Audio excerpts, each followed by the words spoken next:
Andre, I have an easy question for you. What's that? Are V8 engines in trucks dead or back and growing? What's the answer?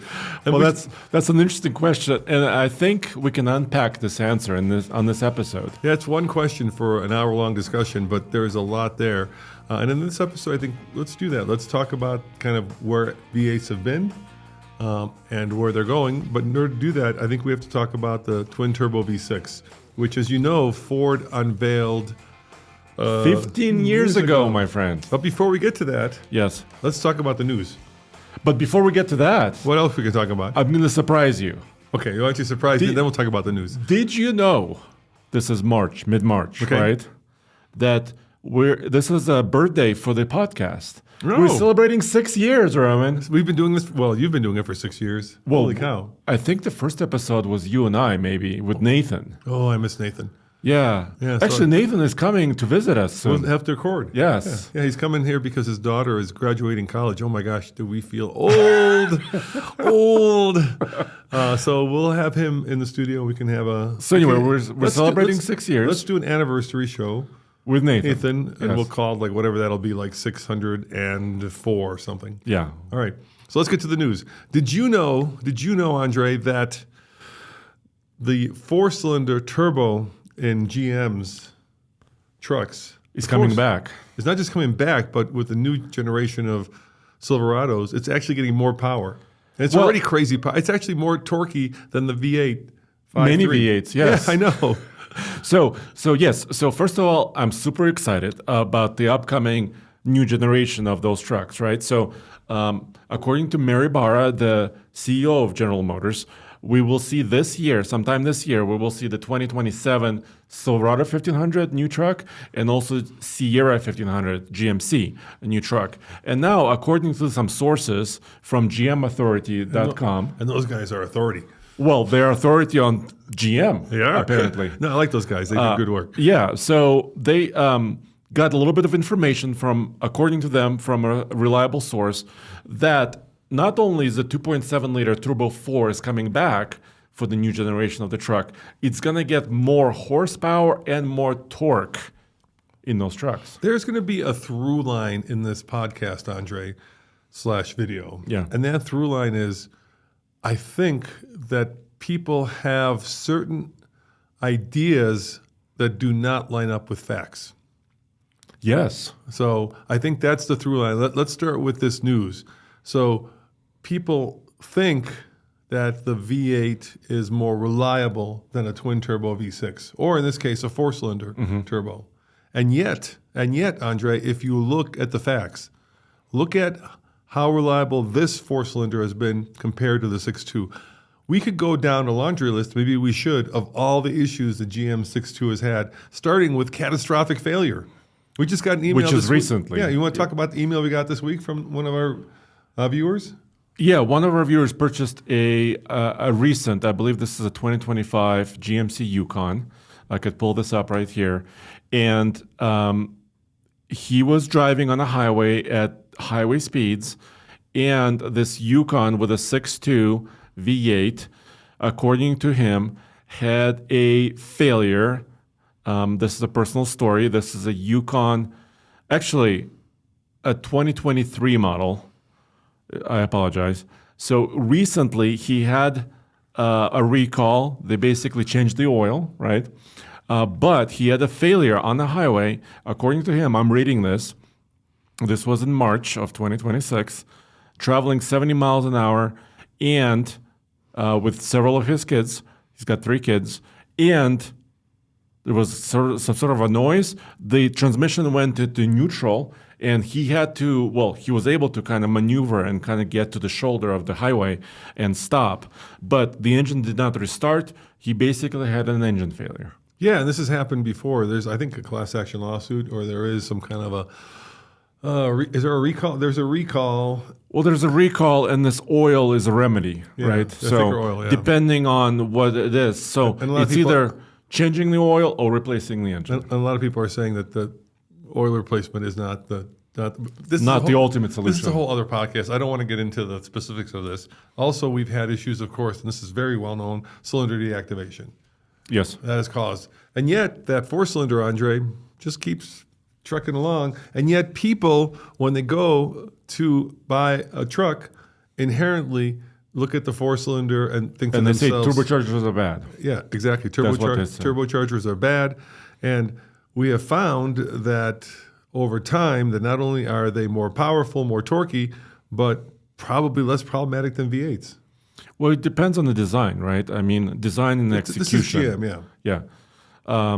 And of course, Toyota hasn't had a good time with their V6. So right? let's go there. So Yeah. as you know, Toyota had one of the most venerable V8s in the. The 5.7. Yeah, that was the 1,000,000-mile motor. Or was So- that the 4.6? The 4.6. Both of them. Both of them were. Yeah. Yeah. Remember that guy? The story we did about that guy. That was 4.6, right?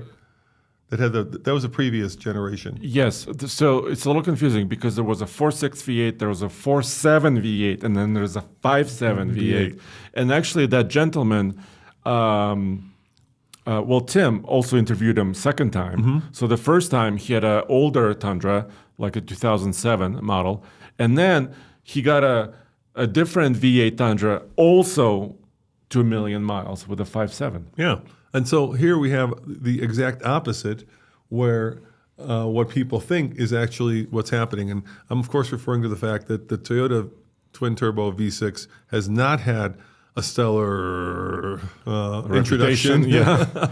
Right? I mean, they're replacing now the second batch of 100,000. Is that right? Yeah, so they're up to about 220,000 engines now that they said within their recall that they're going to replace, because they're also basically kind of destroying themselves. Yeah, and to be fair, I think Toyota has done the right thing by actually replacing the entire engine. I'm not saying GM's not doing the right thing by changing the oil, but if I owned one of those two trucks and there was potential for a catastrophic failure, I would rather have the entire engine replaced. And that is, of course, expensive, Well, both in time and money. It depends on what the problem is, yes.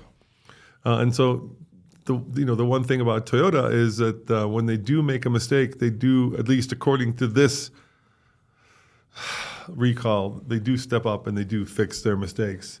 And I'm not sure that you could say that. I'm not trying to diss GM here, but I'm not sure that GM has that kind of a record in terms of doing recalls. So there you have kind of the other side of the story, where you actually have proof that the V8 was much more reliable than the V6, but it gets much more complicated than that. It doesn't just stop there. So let's keep going down the row of other V6s. And the one that I think is the most important is because it's the one that actually introduced the twin-turbo V6 to pickup trucks, and that is Ford. Remember when Ford came out with the 2.7 and the 3.5 EcoBoost?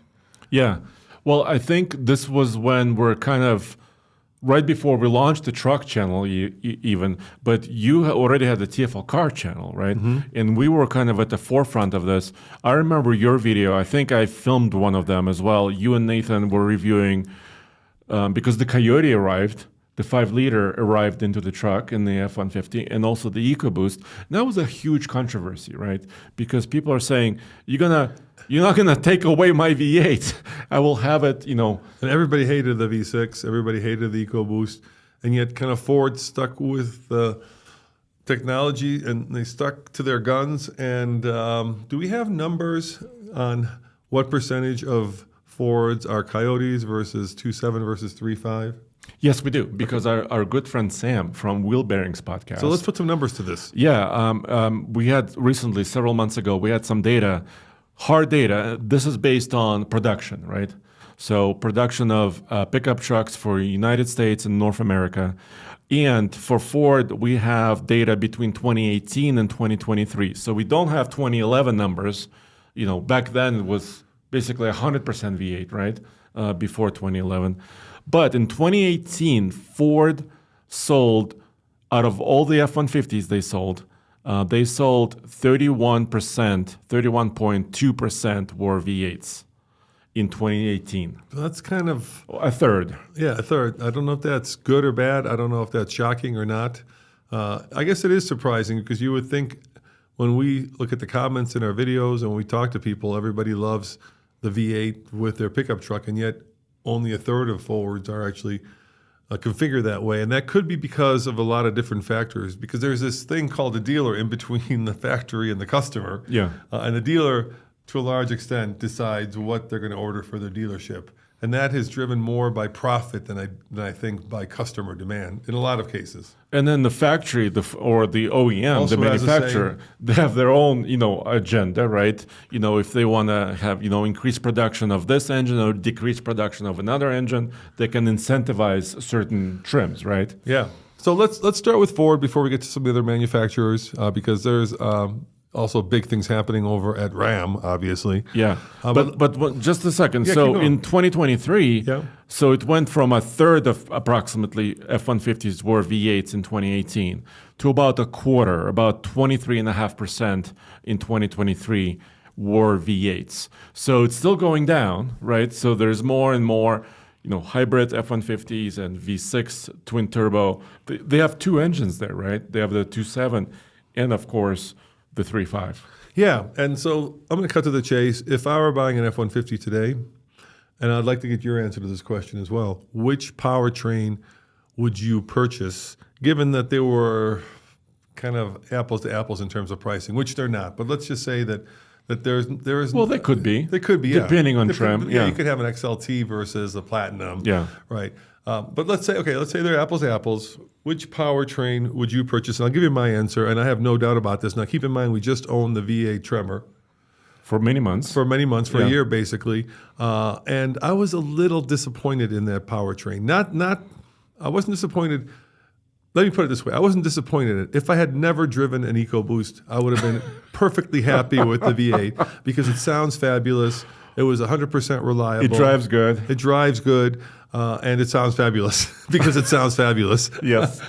But Andre, and now here's a little caveat. We are at a mile above sea level. Yes. And we do have lower air pressure, which means we lose horsepower, especially when we go up the Ike. And to make up for that, there's one easy way to do it, either a turbocharger or a supercharger, or electrification. You can also do it that way. And if it were my dithers, no doubt in my mind that if I were buying an F-150 today, I would get the 3.5 EcoBoost hybrid. The one you own, basically, yes. Because it's got the power on board.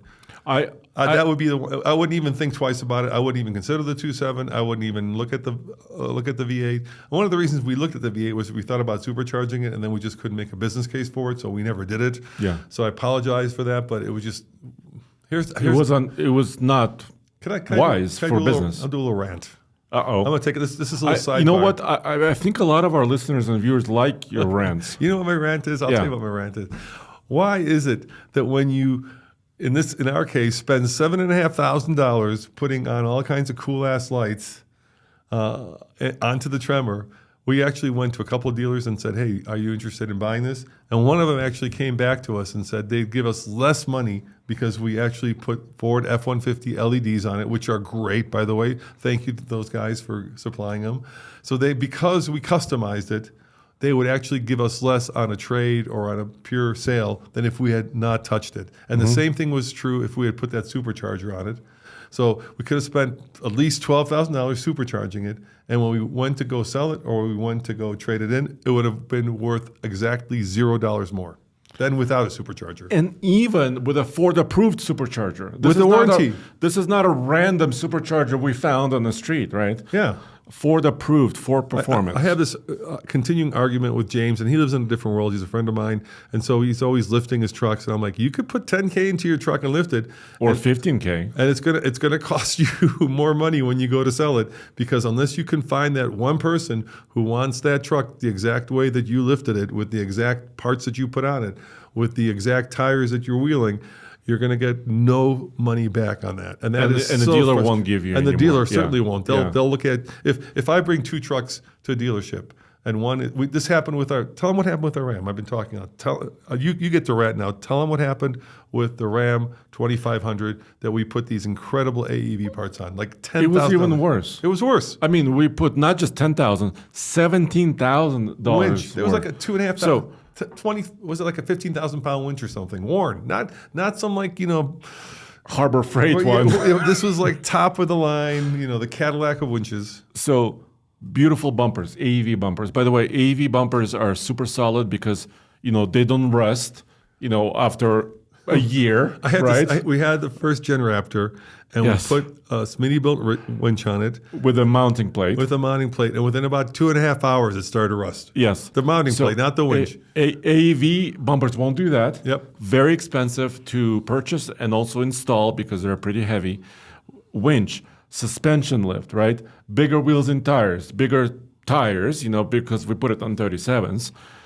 What else did we do? Oh, side steps. I mean, on and on and on. We added a lot That of was a different. badass truck. Yes. Did we get a penny for that? No. No. And here's the rand part. And I work with 2 dealerships. I know these guys, so I like them. But here's the crazy part. When you go to trade it in, it's worthless. But when it sits on the lot, Oh, it's even more valuable. all of a sudden, that worthless trade-in is worth like $10,000 over one that doesn't have it. But when you bring it in, they're like, no one's going to want this. And then a week later, it's at the front. Get your lifted IEV Ram, and you can pay For 10K over. Yes. 10K over what the market value is. That's my rant, Andre, and I'm sticking to it.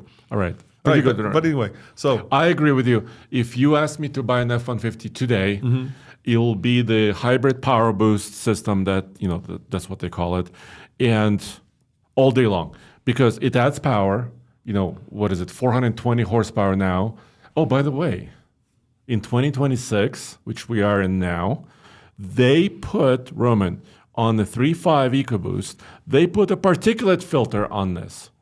So they're adding. There's another emissions control system now. You mean kind of like a diesel? Like yes, a diesel particulate filter? But this is a gasoline one on the 3.5 specifically. I thought the local, the current administration was doing away with all that, but Ford has gone the other way. Interesting. Well, because a manufacturer like Ford or others, they plan for this months or years in advance, right? Yeah. It doesn't just happen. Oh, tomorrow we're going to put a particulate So when the filter. president wakes up and decides, hey, I'm going to do away with this law, that planning for that law took place like 5 years ago. Yes. And suppliers were contacted. Because you have to make those filters. Suppliers were contacted. Yes. Robots were purchased. Yes. Factories were built. Factory workers were trained. Yes. Computer systems were put in place. And so even if the president wakes up and says, oh, by the way, no stop start. That's easier. Yeah. Hey, I have one more rant. Another rant? I am very ranty today. Oh, geez. I've been listening to all these podcasts, and there are all these bozos out there. I'm calling you bozos. I'm not going to name you, but you are bozos who are out there saying that the president said that K cars are legal in America. Is that news? K car, that little K truck we have, it's legal. It's completely legal. Right now? Yeah. Apparently, all the bozos out there who don't do any research or who just read one story have decided that you can now go and buy a K truck or K car to your heart's delight and go register it at the state. Hey, by the way, where do you register it? Oh, that's right. It's at the county. The county and the state. And what does the president control? Oh, the federal government, not the county government. So, by the way, we did a story about this last year, about a year ago, right? Because Colorado wants to allow K cars and trucks, Yes. right? But that law is going to go in effect in 2027 at the earliest. At the earliest. And So it depends. This is done at the state level. And the thing that the president said wasn't that K cars are illegal, which is what all the bozos have decided that he said. What he said was that he wanted manufacturers to build K vehicles in America, which Yes. makes sense. Yeah. But somehow that got translated and turned into, hey, That they're on sale, yeah. Hey, I can go buy one and register it, and then Chevy's building the next K truck. That's how they got translated. First of all, there's no American manufacturer or Japanese manufacturer that's going to start building K trucks or K cars. Well, it's going to take them years if they wanted to. They're not going to do it. You know how hard it would be to sell a tiny truck in America. How many? Slate is trying to do it. Yes, But yes. even as- You know how hard it will be to sell a tiny truck in America, Andre? And Slate is a new company. Because those guys are deep in the truck world. Yeah. Yeah, they know a lot about what people want when it comes to trucks. Because the timing there couldn't be better, right? It's an all-electric truck that's two-door only. That's two-door only. With a tiny bed. Yeah, Yeah, that has a range of 150 and that's lost the tax credit. Let's see, Oh yeah, that's right. The manufacturers combined now with Honda have taken 100 billion, as in B, write-off when it comes to their electrification. Yeah. And Slade's going to sell a tiny electric truck in America. Good luck with that, guys. Wish you luck. Yeah, Hey, don't so- bother calling us and asking us because apparently you didn't do that. Sorry, I'm a little grumpy and ranty. All right, let's keep going. Where are we? Well, we're back and forward. I've lost We're track. back and forward. So the options. Oh, so particulate filters. Yeah, okay. Yes. So, but still, if you look at the hybrid, dude, 420 horsepower and 570 pound-feet of torque, that's humongous numbers, dude. That's, and power, A house. but you can power a house with it. We did it. We powered a house with it. In one of our videos, Yes. we powered a house with it. Yeah. So if I was buying an F-150, I would definitely go for the hybrid all the way. Turbo Yeah. hybrid. Yeah, yeah. The 6-cylinder is still there, but it's old and it's kind of wimpy. The problem, quite honestly, with the Coyote, which I love, especially the Mustang, love it in the Mustang. The problem with it is it just doesn't have the power that the turbos do. And not just at altitude, even not at, we towed a pretty heavy trailer with it, and I was white-knuckled. I think it was, 7.5, 8,000 pounds. And I was pretty white-knuckled. Not because of the chassis, but because the truck just didn't have the oomph to like get me out of the way of accidents or to accelerate. It was working very hard, maybe too hard. Whereas the thing about, I think, towing and what makes it so, let's go with tiring, is that you're always in the moment. It's like riding a motorcycle.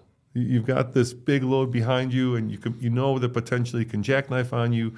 Or it starts to sway a little bit. And there are people in cars that are zipping around you, and then there are big trucks that you have to pass. And so you don't just sit back and listen to a podcast when you're towing and kind of zone out. You are in the moment. At least you should be in the moment. You're driving. You're driving. Actively. Yeah, and then that's what also makes it fun, because you're actually doing something real. But it also makes it extremely stressful and extremely tiring. And to make it a little bit less stressful, it's nice when you have a truck that performs and makes that job feel and seem easy. And with the V8, at least when you get up, I'd say over 7.5, and that truck will tow 10. But when you get up to the top of that limit, you really start to see where it's becoming maxed out. And that's why I say, like, if I given my dithers, if I had to tow something, let's say I had to tow 6,000 pound thing to California, I would still take our DurboMax. Which is a big truck. Which is a big truck. Yeah. Because that V8, to make that power, it has to rev up, right? So 4,000, 5,000 RPM. And even though the sound is not horrible, I mean, it's a nice V8 sound, if you're listening to that sound for minutes or hours and on your trip, I mean, that gets tiring after a while. And now that we're living through another gas spike, crisis. I don't know. We don't know where we're going yet. I think fuel economy is also becoming important. Now, of course, the old saying with the Ford EcoBoost is you can have eco or you can have boost. You can't have both. But with the V8, you certainly don't get eco. Not much, anyway. Not much. I mean, you could help with transmissions, right? At least there's a whiff of eco in the EcoBoost.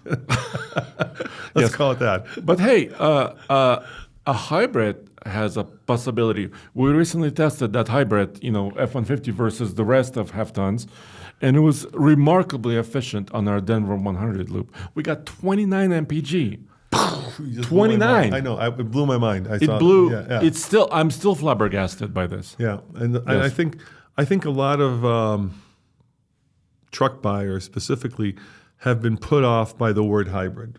Right? There's that sense out there, like, you can take the V8 off my dead cold hands, and so the word hybrid, why would I want any of that? And I don't mean to be doing a southern accent. I should do it like my accent. That's Chicago. Yeah, Chicago. Chicago. Why would you? I can't do a Chicago. I think I lost most of it. But why would you add hybridization or electrification to a vehicle and make it, in their minds, less reliable and less fun and less gutsy when you don't have to? But with the fuel prices squeaking their way up, Andre, now we're at I just bought premium fuel because a lot of engines now need premium. It was over $4 a gallon at Costco. Yeah. And that's one of the cheaper places you could buy it, right? Yeah, or maybe it was Walmart. I forget which one I was Well, Not Walmart, Sam's Club. You bring up an interesting question, Roman, because a lot of turbo engines, they do like their premium fuels. They do. Right?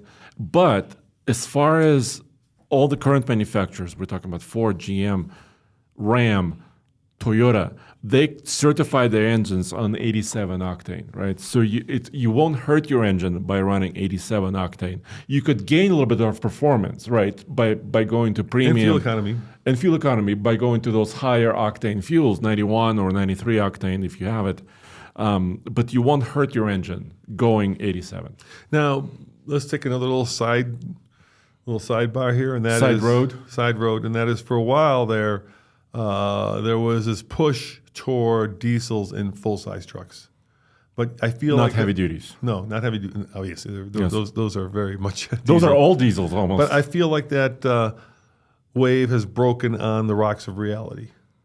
I think for a long time people were very excited to be able to have that diesel option in their full-size or half-ton trucks, and then the reality of like what it takes to do that, where you have to have DEF. And high maintenance costs. And high maintenance cost and high initial purchase cost. So I'm not sure. Do we have a take rate on anybody else's truck lineup, like specifically GM? Yeah, we have. Okay, we have it. Let's see what GM. Let's switch. We're like a half hour into this. Let's go to GM, the other big gorilla in the room. Yeah. So in fact, if you look at GMC plus Chevy, I mean, they sell more trucks, pickup trucks, than anybody else. So couple things here. So we still have the same time scale between 2018 and 2023, and their 3-liter TurboMax was introduced, all right, within that time period, about 2019 to 2020. And their 3-liter diesel share went from nothing in 2018, obviously, to, listen to this, almost 13% of their trucks in 2023 were 3-liter turbo diesel. We're still talking about half-ton only, right? Only the non-heavy duty. And now I think it's even higher. It's probably approaching 20%. So that's a good chunk. But they're alone now, right? Ford went away from a 3-liter diesel. Ram went away from their diesel, their eco-diesel engines. So I think GM is enjoying that kind of they're the only game in town. I'm not sure if Ram went away from the diesel or if the customers ran fast and far from the diesel. Well, they had some recalls. Yeah, they had some problems. Yes, they had some problems. Then they had a fix, which made the engine actually worse in terms of horsepower and fuel economy. And response. And that's when the customers went, oh, no. So GM is still kind of pushing the diesel? Yeah, a little bit. So they're approaching like 15%-ish, I would imagine. But they're the last man standing. Yeah, exactly. But listen to this. As of 2023, GM half-ton truck V8 share was 62%. So they have two V8s. Different V8 options. And they're doubling down on V8s, dude. For 2027, they're redesigning their V8 engines. Yeah, and they're making them bigger. Yes. Yeah, so they're going up, the 5.2s will become the 5... The 5.3 becomes the 5.7, 350 Chevy. And the 6.2 becomes a 6.6, yeah. 6.6, yeah. Yeah. And once again, we're only talking about full-size half-tons. We're not talking about heavy-duty trucks. So same question as before. If you're buying a GM pickup, full-size, what powertrain would you get? So, interesting. So you and I also did a story this week about the diesel engines and heavy-duty trucks, right? And I was doing a lot of research about the upcoming Mega Max and the upcoming 8-liter Power Stroke diesels, which are not really real, they're just rumors. I figured out that, personally speaking, I would not buy a diesel truck. Personally speaking. Mind blown. Whoa. This is the man who started at TFL with a DuramaX. With a DuramaX 6.6. Why wouldn't you buy one? Well, because my personal use case, I commute from work to home, which is about 20 miles one way, and then I go to the airport and home, which is about 10 miles one way. You go see your parents. And I see my parents. Which is about 20 miles. Yes, but I only tow, personally speaking, not for work, not when I'm doing eye gauntlets, but personally speaking, I tow about 5 times a year. So for those use cases, I don't want to invest into higher maintenance costs of a diesel engine, but DEF fluid costs. I mean, because it's not insignificant, right? No. It could be significant No, cost. it's a pain in the ass too. So you have to buy jugs or find a reliable source for DEF fluid. I always go to Sam's Club and they have inexpensive DEF, but I always forget to buy it. and then I feel bad about the fact that then I run out, then I got to go get it at the gas You have station. to go back, yeah. No, I just get it at the gas station because I need it. And it's more expensive, It's like way more expensive. It's like 2x what it is, and I'm mad at myself that I forgot. But it also comes in a plastic jug that is inside of a cardboard container. Yeah, with that And then with that stupid spout that like manages to get DF everywhere, but into that little hole next to the next to the diesel filler. And then you're trying to think, where should I recycle all this stuff? Yes. Where should I put it? The only cool part is it makes that funny gurgling sound when you. Exactly, it's very satisfying. That's the best part of DF. So Roman, I would not buy a Duramax 3.0, unfortunately speaking. All right, so that I'm with you. I wouldn't get that either. I think Tim had that experience, and I think a lot of truck guys and gals are diesel curious, and they don't want the heavy duty. So this was one way to get into it. And at the end of the day, I think they found that like you said, the expense and the maintenance and the downside outweighs the upside. Yeah, and you can't also get diesel everywhere. That's another problem. Yeah, but it's better than what it was, 10 or 20 years ago. But still, like there's a gas station I like to go to at the Sam's Club. Every time I go there, there's some I don't guess they allow this, but there's some giant commercial dump truck. Oh, because it's cheaper. It's cheaper, right. and that guy's got 200-gallon tank. And then the commercial, like the big truck stops, they have big nozzles. Yes, and these are smaller nozzles. These are like car-sized nozzles. Yeah. So the guy's in there for 20 minutes, and I'm like, oh, for God's sakes. Yes. So, dude, but if my use case was either driving very long distances, let's say I was, I don't know, maybe a contractor where I have to go many, many miles every single day and just continue to drive my truck, or pulling trailers, or I would go 3.0, but I personally wouldn't because that's not my use case. So we've owned the 5.3. Remember, we had the Trail Boss. Yeah, with a 10-speed. And it was good. I think that's where I would go. I might go there too. The 4-cylinder, I like the 4-cylinder as an around town truck. So I owned it. Yes. In my Colorado, yes. Right? The same TurboMax engine, 2.7. We still have it in the Canyon. And the Canyon, currently we have it as well, so we own it. Fine engine, but it's a little coarse, right? It's not as pleasing to drive. It's got the least towing, I think, as well. Well, yeah, of course, in the half-ton truck. Yeah, so I wouldn't go 2.7. As an around town truck, I think I get it. But if you wanted a dual truck, I think the 6.2 doesn't get you that much more than the 5.3, and it's got all those issues. So I think for me, it would be the 5.3 right now if I were buying a GM. Yeah, and I would agree. I wouldn't go 6.2, not because it was having issues, but because it's just probably too much for my use case. 5.3 also has issues. Well, it's also it could. It also has more expensive. So I would stay 5.3. Yeah. All the way. And they're redesigning it. So now I'm really curious about that. 350 cubic inch Chevy is coming back in the truck with a 5.7. So I'm really curious about that. So there you go. There's our recommendation for GM. By the way, they're the only ones who don't have a twin turbo. Correct. Yeah. They don't have anything equivalent to Ford or even Ram, which is next, right? Yeah. But before we move on, dude, as of 2023, the 2.7 TurboMax was about a quarter of their big truck sales for half tons. So that's pretty impressive, actually. Yeah. So it's better than the diesel. It's doing better. So and now they're apparently even increasing the horsepower. Do we know if they're going to stick with the diesel going into the next gen, or are they going to get rid of it? Well, let me check GM Authority. Hold on. Hey, you guys do good work. Well, GM Authority didn't say anything, Okay. but I think they are continuing. Okay, so the diesel soldiers on. They are soldiering on. Now, should we switch to Ram? Yeah, so Ram was interesting. You could have your engine in any configurations as long as it was a straight 6 twin turbo Hurricane, either in a low output or high output form, right? So what's the horsepower in the low output versus high output? We don't say low output. Regular output, sorry. Ever. Sorry, Stellantis. Sorry, Ram. Sorry, Tim. We don't say low output. So the standard output... Normal output. The standard output is 420. Which is a lot. Which is the same as a 6.2 V8. I know. In the GM. And the torque is even better, 469 pound-feet of torque. But they have a high output version also. 540 horsepower. Well, hold on. Ford also has a high output version in the Raptor of the. It's only 450. Oh, so small. Oh. Well, they also have the Raptor R. Okay, that's good. That's got over 700. Yeah.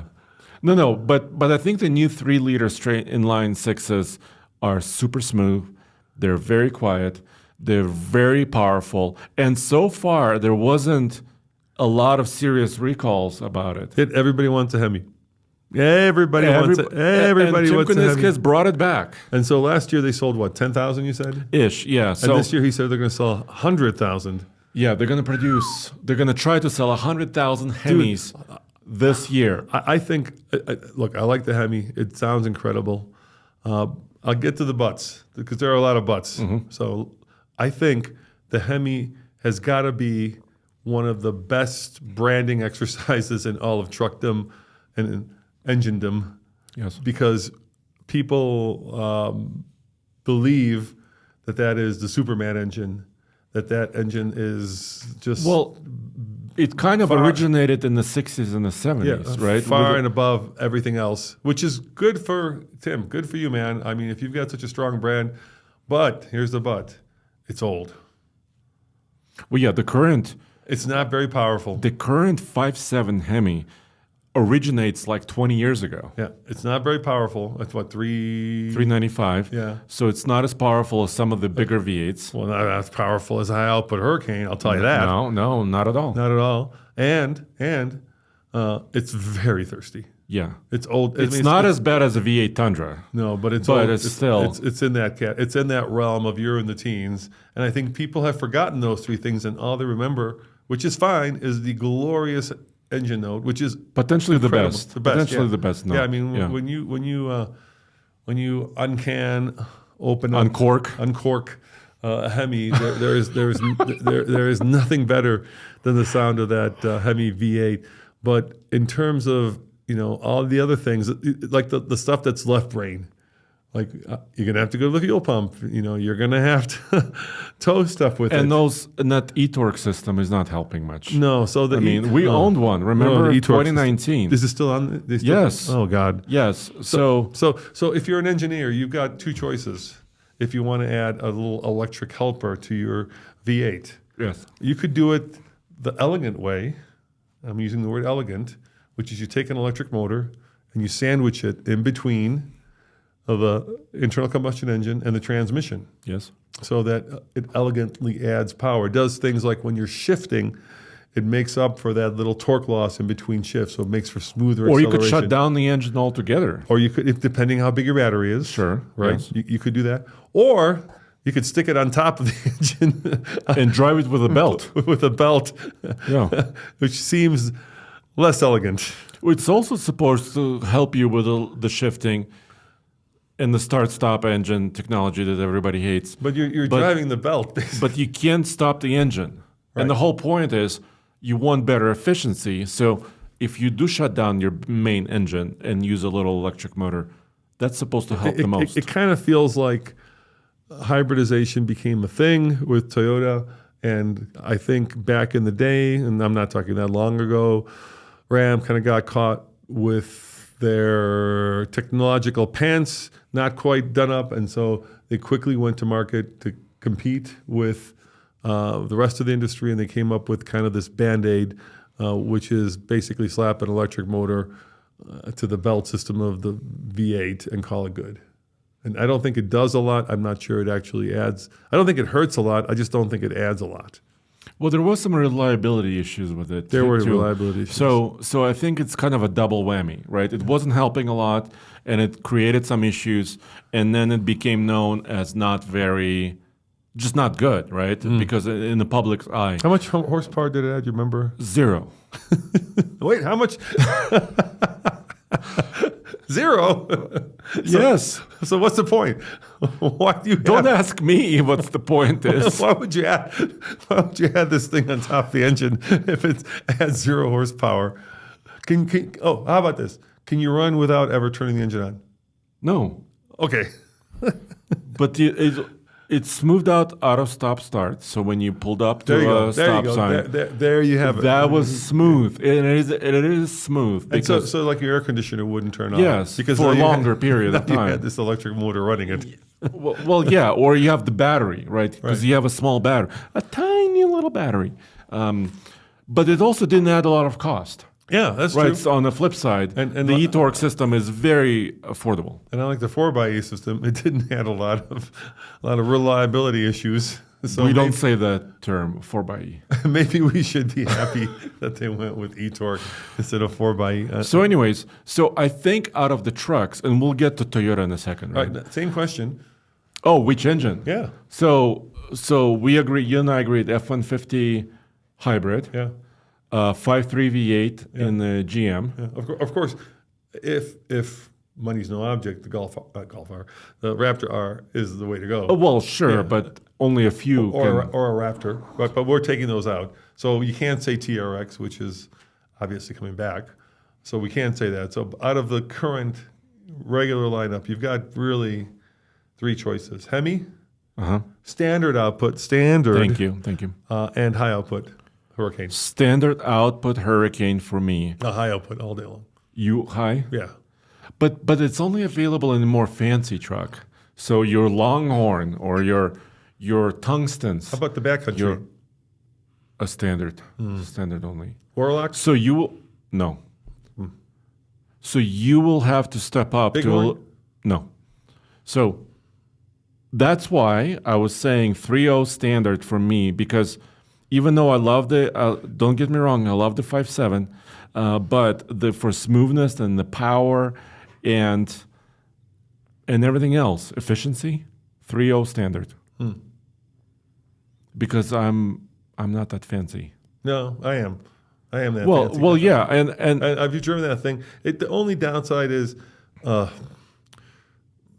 BMW builds a really good straight 6. also 3 liters. Also, that sounds really good.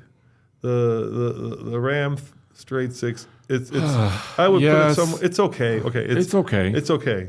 It's not. It's like. Well, you just drove a 3-liter Charger.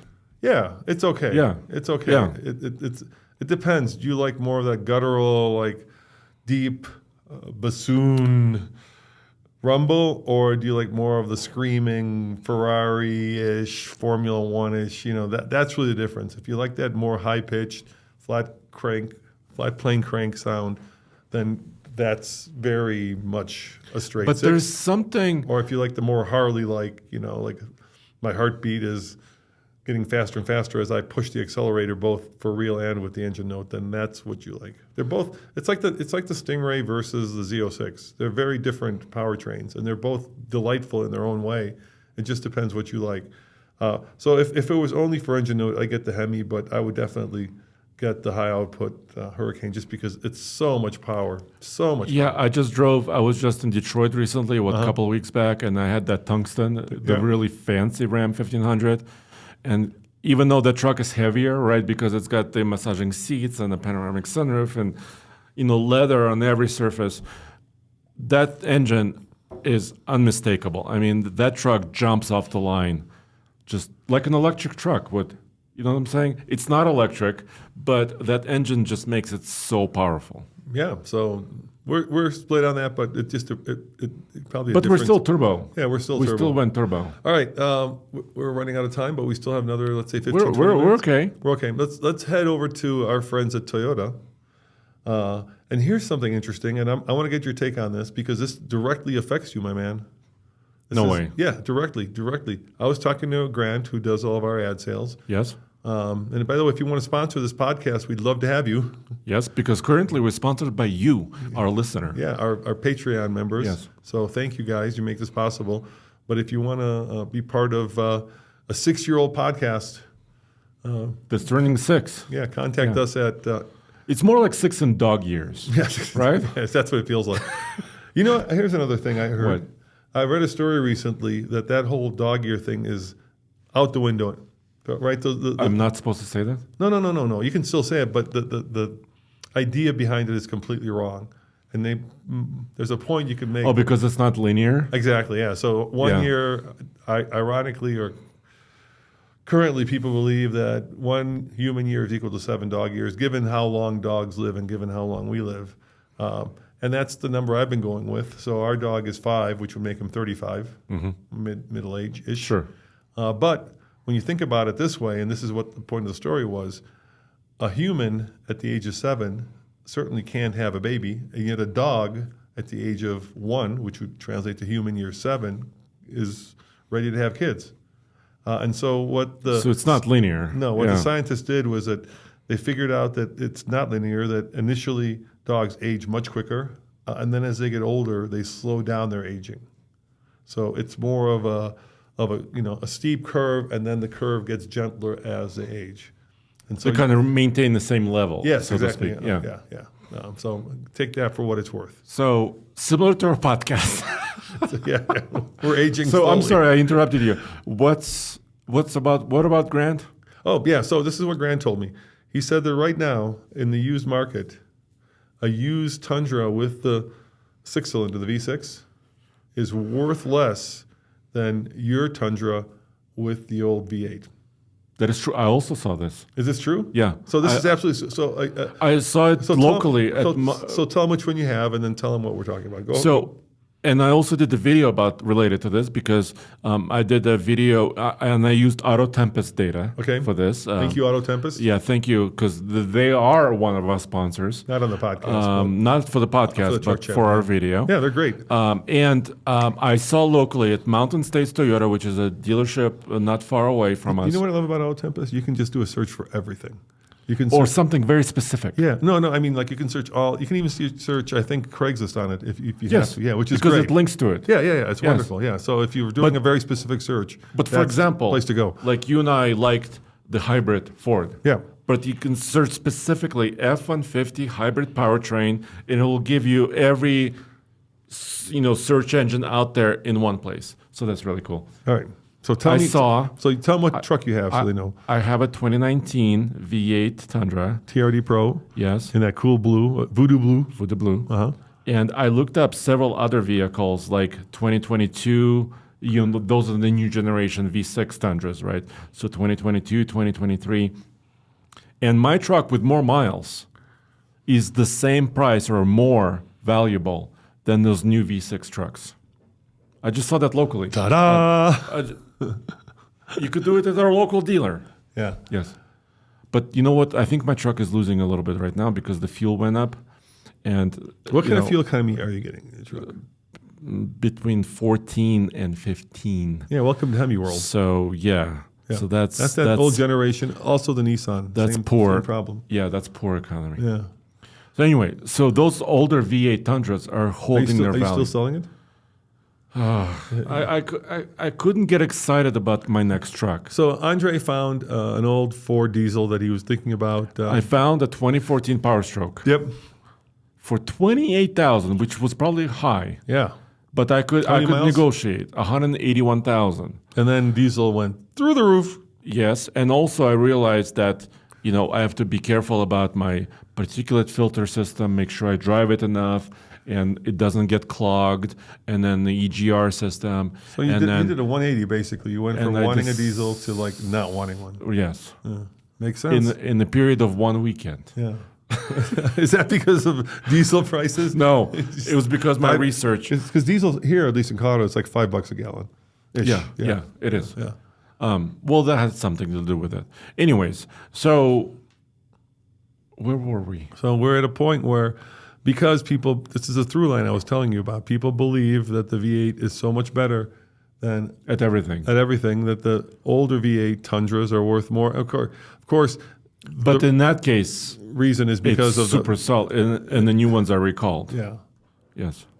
So, and that story just keeps ticking along. I'm not sure we still have gotten the full story from Toyota why it's happening. They say it's because of the process of manufacturing the engines and that they somehow got debris in them. And the shavings. But there have been a lot of people who are saying that there's actually parts of the engine that are breaking down when they're being used.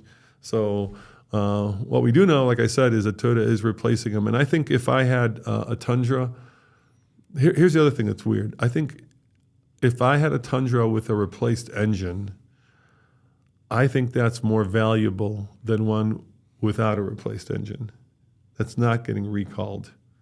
But most people don't think about it that way. Most people think that once that engine goes and that they've taken it to the dealer, they kind of want to wash their hands of it. And I think that's what's happening. I think a lot of people are like, just replace my engine and then I don't trust this thing anymore. And I can see that because I can see myself. Well, it's like having a major surgery.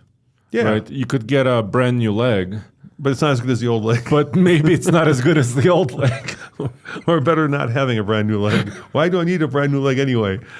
But you see what I'm saying? People kind of wash their hands Sure, of it, and yes. they're done with it, and they dump them. But I'll give you an example, and this is going to go way out of the truck world. So we bought this, just out of circumstance, we bought this 2003 Porsche 911 from a gentleman who was selling it. And the 2003, the 996 generation, I'm not going to go too far afield here to car chat, but they had this issue with the IMS bearing, intermediate shaft bearing. And Yes. when that goes... It really goes. I saw an engine where it went, and the whole engine was basically cracked.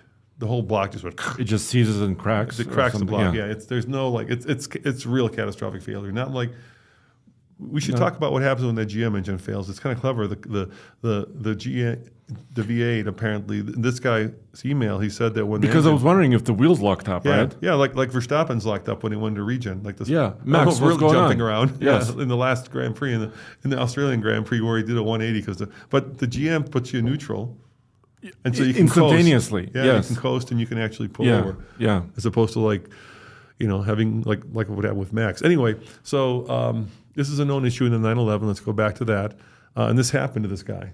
At 40,000 miles, and Which was how many years ago? Like many years ago, right? The car has 80,000, so half Half its life. yeah, and Porsche at that time spent $20,000, and I've got the receipt to replace the engine under warranty.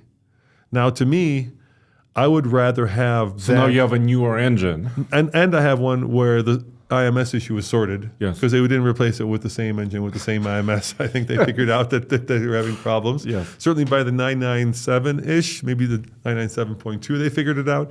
But anyway, I feel very confident about that. And I think the same thing happens actually when you replace the engine in the Tundra. I feel like you get, an older truck, but a brand new engine, and that's a good thing. But I think a lot of people psychologically are like, hey, I'm done with this bad boy. Just get it out of here. The one thing I have figured out for doing this for so long is that you only get one chance to make a first impression in the automotive world. Unfortunately, for good or bad, you can go back and you can fix stuff. But once you, having said that, Andre, Tundras are selling higher than ever. So maybe I'm wrong. Well, actually, I think Tacoma is selling Not Tundra? highest ever, but Tundra sales have slowed. Have a they bit. really? Yeah. I thought they were So like booming. that's- I thought people were just. The Tacoma is booming. But not still. Tundra. Yeah. All right. Anyways. Well, so that's Toyota for you. So which Toyota engine would the one with the replaced engine. Oh, that's where you're going? That's where I'm going. Yeah, that's the Tundra I get. I wonder if on Auto Tempest you could select. That would be I cool. want all Tundras, but only with the replaced engine. Well, I mean that engine replacement is going to transfer to the new owner. So if it hasn't been replaced, but then you got to live with the week that it's out of service or however long, and then Which could be, yeah. it could be. And then I think the way that Toyota is doing that replacement is, and I know this. I know this, and I can't tell you why I know it, but they actually have, I think, figured out which ones are more likely to fail, and so they're going. Well, there was this question about the hybrid Tundras, right? Yeah, and they're going through their spreadsheet, and they're replacing the more likely ones to fail, which makes sense. So if yours is in that batch that is more likely to fail, you're more likely to get it replaced first. Whereas if you're in the queue farther down in terms of its failure rate, then they've kind of figured out what the failure rate is, then you're probably not going to get yours replaced right away. So I would buy the one with the replaced engine. Go ahead, you were saying. Well, I guess if I was looking at the Tundra, the new one, I would look at the hybrid versus non-hybrid, right? Yes. But Toyota truck hybrids, and this includes the Tacoma and to a large extent, for example, the 4Runners and some of the other vehicles on the same kind of hybrid technology. Are thirsty. They're thirsty. They're not very efficient. No, they're not. So there's this confusing to me because Toyota is usually known for hybrids that are very efficient, and now it doesn't translate into the truck world. And I know they said it's about power and yada, yada, yada, but I would not get the hybrid for sure because I don't think it's worth the extra money. But I don't. I want my original heart, Roman. I don't want the changed. I don't want the new heart. Oh, so you don't want some dealer going in there and doing a heart transplant. Well, because if master technician Bob is out that day and the non-master technician I don't know, let's say person X is doing the work, I don't want to roll the dice. So I know people say that the heart of a truck or a car is the engine, but if you were doing it as a real analogy, wouldn't it be more like the bowel or the stomach? Why? That's what powers you, not the heart. Oh. And then you take stuff in. The heart doesn't really. Oh, and the transmission is the heart. You take food in, and then stuff comes out the back, just like a real truck. There's an exhaust. Yes. Yes. So wouldn't the stomach really be the heart, so to speak, of a truck? You mean the engine will be the stomach, and the transmission is the heart? Yeah. Because transmission is actually translating that energy forward. Yeah, like the heart does. Yeah, pumping the. Anyway, we went deep on that one. Off on a tangent. Yeah, we forgot any full size trucks, or have we gone through the entire list? Well, the Nissan, we don't have a Titan anymore. Yeah, we don't have a Titan. And I guess we never talked about electrification. That was a 5.7, right? I always get 5.6. See, I always get that wrong. No matter what I say with the Nissan, I always get it wrong. Yeah. So that one was also known for being very reliable. Yeah. But we can talk about it because they basically got rid of it in the Armada, and they did the same thing. They went to all turbo. six-cylinder. Yeah. They went all turbo all the time. So and also their Infiniti QX80s. But dude, we didn't touch on what's happening with all electric trucks. But I think for a reason, right? Yeah, because people are sick of electric trucks. Because they're sick of them, and also it's kind of a separate animal, right? Yeah. Because you could talk about specifically how Rivian compares to, GM or Tesla or whatnot, but it's a different conversation. It's not what's better, turbocharging or both not. in the automotive world and in the truck world, car world and truck world, there is a trend to go from bigger displacement, higher cylinder numbers to lower displacement, turbocharged or force-induced powertrains, right? Where once upon a time it was a V8, then it became a V6 or a straight six. Where we had a V6, it became a 4. And that trend, I think, is continuing. I think we'll see if the Stellantis Hemi is a blip or if it is actually part of a trend where we go back to V8s. I think there are a lot of people, and if Tim is right, who really long for the V8 and who want that V8 power. I was listening to another podcast where this guy had a Pentastar Grand Cherokee, and he called in to get some advice, and he wanted to trade it on the Hemi, which I don't think there is a Hemi Grand Cherokee. Well, there was, but I don't know if it's right now. Yeah, there's not one. No, right there's now. not. And I'm not sure there is going to be one. I'm not sure. Well, because they're investing into the new 2-liter 4-cylinder in the Grand Cherokee. Yes. Which is a small displacement, very high-tech engine. And then, for the most part, I think that trend has worked. I'm not sure it's worked, for instance, the Jeep. I never loved the 4-cylinder 2-liter in the Wrangler. And then there are a lot of smaller vehicles where they've gone to 3 cylinders. GM has done that. Yeah, in some passenger cars. And Toyota has done it in their GR. Yeah. I'm not sure if that's something that we have to love or lump. But I know, for instance, that in Toyota world, the last 4-liter V8 is in the LC, which is going away. Mm-hmm. So I don't know. I think if you're going to want the big old V8s, you're going to have to do what Andre did, and that's go with the older trucks. But not necessarily, because look, GM is investing into their Except V8 for GM. engines. Yeah, GM is really investing into it. Yeah. Yeah. So and and Ram is coming back into it. Let's hope they get the reliability right. Yeah. You think Ford will come back? Well, Ford still has the 5.0, but it's going down still. Yeah. I don't think they will, but I think they will not get rid of the 5.0, but it's not going to increase. I hope they don't. I think it's great that they you know what I'm saying? option. You'll still be there as an option, but it won't be the main thing that people are buying. Let me ask you this: do you think Ford would have done better with the Raptor had they gone with the V8 with the supercharger, like they did with the Raptor R? I'm saying because of price-wise, a Raptor R has now gotten so crazy unaffordable. So you're looking at $120,000. Well, officially it's like 114, but dealers are still charging markups on them. Let's call it 120. Yes. So there's a lot of room between that and the base V8 with the dealer installed factory warranty. Approved, yeah. Approved. I think it's a Whipple, right? It's a Whipple, yeah. So why can't you have something in between those two that actually comes from the factory? You could. Wouldn't that make sense? Yeah. But would that then cannibalize the sale of the Raptor? Could you have like a No, like- but why not put like a 5.0 into the Raptor? That's what I'm saying Yeah. with the supercharger. But then would you cannibalize? Or without it? Oh, that's What about interesting. without it? But- Well, I know it's lower And horsepower. maybe uncork it. Maybe, Yeah, or maybe increase it to 6.0. So maybe you do the tune that you get in the Mustang because that's 500 almost. Yeah. So do like If something like that was available, a Raptor there could R. be- Junior. You can't. R Junior. Raptor 8. Yeah. That wouldn't be hard, would it? Hey, Raptor 8. Ford, that's a free one. I'm serious. Yes. I'm sure they thought of it, knowing those guys. They thought of every permutation and combination of every engine, probably. So the question I asked at this. I don't think it's dying. So yeah, is our V8s dying? No. Are they gliding? Or are they increasing?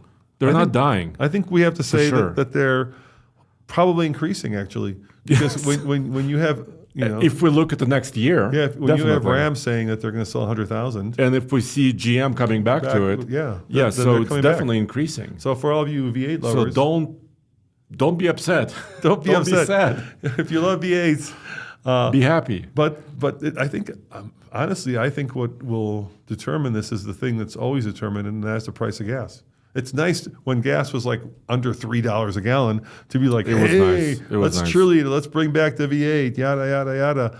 But When it's touching $4 or $5 a gallon, Yeah. all of a sudden that enthusiasm gets kind of swiped by the hand of reality. Yeah. Where when you go to the gas station and you have to spend, Or you have to $100. double swipe. Yeah, remember those days? Well, Ford has 36-gallon tanks. So can you imagine if you have a 36-gallon tank on every F-150? At $5 a gallon? You're going to be triple swiping that thing. And the Toyota, which has like a 2-gallon tank, they've gone the other way. Yeah. There you go. I miss the days of dual tanks. That was cool. Oh, yes. Not practical, but cool. Yeah. I have my reserve tank always. Always. Always. Yeah. Well, guys, thanks for watching. We appreciate, and we'll do an anniversary when Nathan's in town because he has to be That's part of going this. to be in about a month. In about a So, month. Yeah. So it might be episode 604.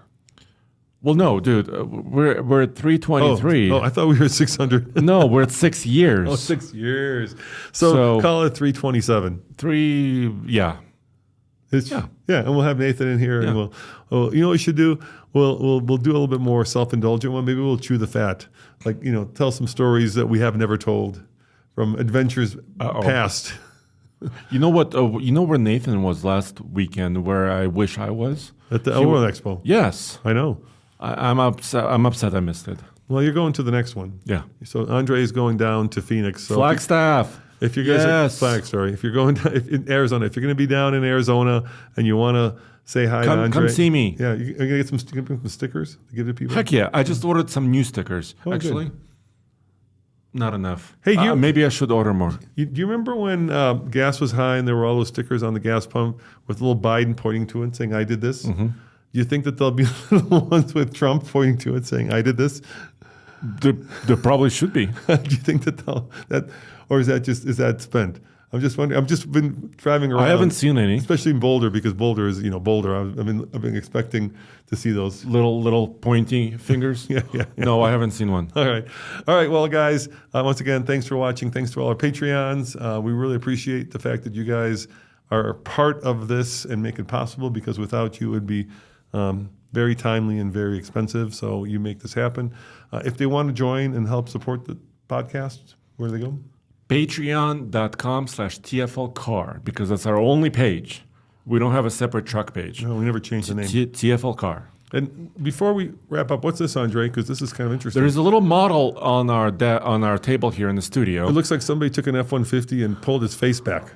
like F-150 in space, like that. Yes. Well, so I recently visited the Ford wind tunnel facility in Michigan, and they gave me a little model, plastic model, which shows kind of the airflow, in the wind tunnel and how kind of it pulls back behind the bed and behind the cab. I don't want to spoil your video, because there is a video at all TFL. But this is such a cool place, because not only do they have a wind tunnel, and it's enormous, they also have It's like on a treadmill. Yeah, so they're also spinning the tires and wheels. Yeah, the vehicles, all wheels are spinning, and there is a little bit of a treadmill below the vehicle, so it simulates the running highway or road, and the whole table turns, so you can have like you can go directly into the wind or sideways. Side wind, yeah. Oh, wow. I was super impressed. So if you want to see that, head on over to All TFL. Yeah. And we'll see you guys next time. Ciao. Thank you.